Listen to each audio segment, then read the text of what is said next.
Hello friends, welcome back to my YouTube channel visa convention. मेरा नाम है दीपिका और आज मैं फिर से आप सबके लिए लेके आई हूँ एक और इन्फॉर्मेटिव वीडियो। आज की इस वीडियो में हम डिटेल में डिस्कस करेंगे सिंगापुर स्टडी वीजा के बारे में। जिन स्टूडेंट्स का बजट काफी कम है या जिन स्टूडेंट्स के परसेंटेज काफी कम है, तो आज की वीडियो उन स्टूडेंट्स के लिए काफी ज्यादा बेनिफिशियल होने वाली है। आज की इस वीडियो में हम डिटेल में डिस्कस करेंगे सिंगापुर स्टडी वीजा के लिए क्या क्या रिक्वायरमेंट्स है, बेनिफिट्स क्या क्या है, कोर्सेज कौन कौन से अवेलेबल है, कौन कौन से इनटेक्स अवेलेबल है, क्या डॉक्यूमेंटेशन रहेगी और इसके साथ ही प्रोसेसिंग टाइम कितना है।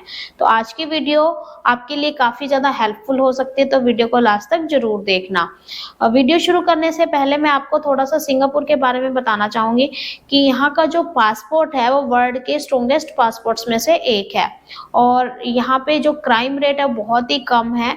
इसके साथ अगर मैं यहाँ की करेंसी की बात करूँ तो यहाँ की करेंसी की वैल्यू काफी ज्यादा हाई है और ये इंडियन करेंसी की अगर मैं बात करूँ तो इंडियन करेंसी में लगभग 62 इंडियन रुपीस के इक्वल है 1 सिंगापुर डॉलर।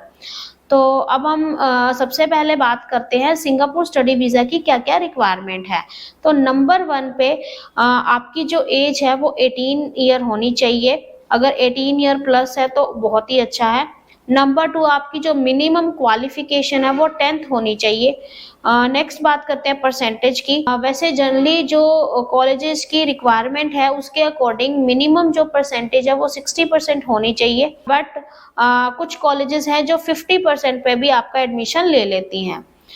नेक्स्ट हम बात करते हैं गैप की। तो 10 से 15 साल तक का गैप भी एक्सेप्टेबल है।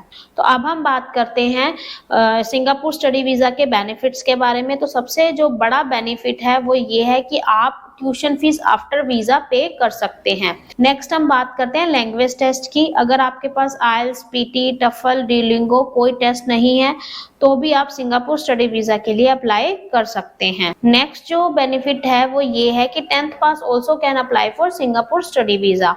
तो अगर आपके पास 10th है तो भी आप सिंगापुर स्टडी वीजा के लिए अप्लाई कर सकते हैं। इसके अलावा यहाँ पे पाथवे प्रोग्राम्स भी अवेलेबल हैं।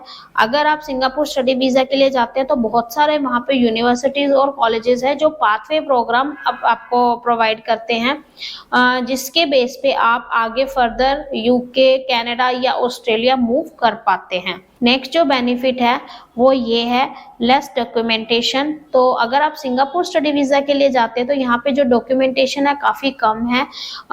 फॉर एग्जांपल अगर आप कनाडा, ऑस्ट्रेलिया, यूके, यूरोप अगर इन कंट्रीज में स्टडी वीजा के लिए जाते हैं तो आपको कोई ना कोई जो स्पॉन्सर आपका पर्सन है उनके जो डॉक्यूमेंट है, फाइनेंशियल डॉक्यूमेंट्स लगाने मैंडेटरी होते हैं और साथ में स्पॉन्सरशिप लेटर लगाना भी जरूरी होता है और इसके साथ ही आपको जो फंड्स है वो भी शो करने मैंडेटरी होते हैं। बट सिंगापुर अगर आप स्टडी वीजा के लिए अप्लाई करते हैं तो ये डॉक्यूमेंट्स रिक्वायर्ड नहीं है, मैंडेटरी नहीं है। एडिशनल डॉक्यूमेंट्स में अगर आप लगाते हैं तो आपको इसका बेनिफिट ही मिलेगा, बट ये डॉक्यूमेंट्स मैंडेटरी नहीं है।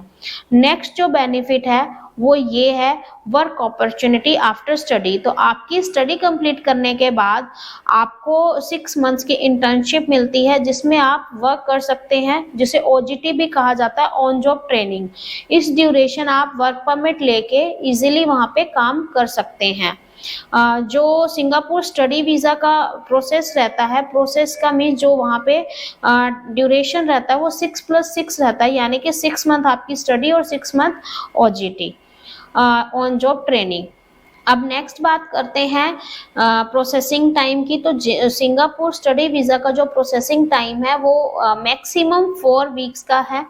और नेक्स्ट हम बात करते हैं इनटेक्स की। तो यहाँ पे अगर आप डिप्लोमा कोर्सेज के लिए जाते हैं तो यहाँ पे रोलिंग इनटेक है कि इसका मीन ये है कि आप अगर डिप्लोमा कोर्सेज के लिए जाना चाहते हैं तो आप पूरा ईयर कभी भी अप्लाई कर सकते हैं।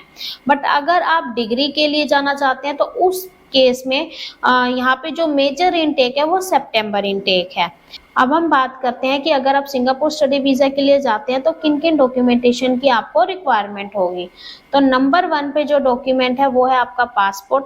आपके पासपोर्ट की वैलिडिटी कम से कम 1 साल की पड़ी हुई होनी चाहिए। नंबर 2 है आपके बर्थ सर्टिफिकेट। नंबर 3 आपके एजुकेशनल डॉक्यूमेंट। एजुकेशनल डॉक्यूमेंट में आपके 10th 12th या आपने अगर डिग्री की हुई है तो वो आप सभी जो डॉक्यूमेंट है वो प्रोवाइड करेंगे। इसके अलावा अगर आपका एजुकेशनल गैप है तो गैप के ड्यूरेशन आपने क्या किया है, अगर आपने जॉब की है या फिर आपने कोई डिप्लोमा किया तो वो डॉक्यूमेंट्स भी आप प्रोवाइड कर सकते हैं। कुछ कॉलेजेस हैं जो इनकी डिमांड करते हैं, वैसे ये डॉक्यूमेंट मैंडेटरी नहीं है। नेक्स्ट हम बात करते हैं बैंक स्टेटमेंट की और आईटीआर की। बैंक स्टेटमेंट और आईटीआर सिंगापुर स्टडी वीजा के लिए मैंडेटरी नहीं है, बट अगर आप ये प्रोवाइड करते हैं तो ये आपका प्लस पॉइंट हो सकता है।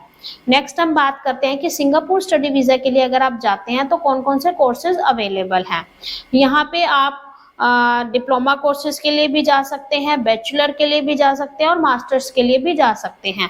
अगर मैं डिप्लोमा कोर्सेज की बात करूं तो डिप्लोमा कोर्सेज में आप सबसे पहले मैं अगर बात करूं तो आप कंप्यूटर रिलेटेड कोर्सेज आईटी में जा सकते हैं, इंजीनियरिंग में जा सकते हैं। इसके अलावा अगर आप बिजनेस रिलेटेड कोर्सेज लेना चाहते हैं तो बिजनेस एंड रिटेल मैनेजमेंट ले सकते हैं, बिजनेस एडमिन एंड मैनेजमेंट ले सकते हैं, culinary सर्टिफिकेशन कोर्सेज ले सकते हैं या फिर स्पोर्ट्स रिलेटेड कोर्सेज भी अवेलेबल हैं। तो ये थी कुछ इंफॉर्मेशन सिंगापुर स्टडी वीजा से रिलेटेड। तो आई होप आपको आज की मेरी वीडियो काफ़ी ज़्यादा इन्फॉर्मेटिव लगी होगी। तो अगर आपको वीडियो इन्फॉर्मेटिव लगी हो तो वीडियो को ज़रूर लाइक करें, शेयर करें और मेरे चैनल को भी ज़रूर सब्सक्राइब करें ताकि आपको आने वाली जो इन्फॉर्मेटिव वीडियोज़ हैं उनकी नोटिफिकेशन टाइम टू टाइम मिलती रहे।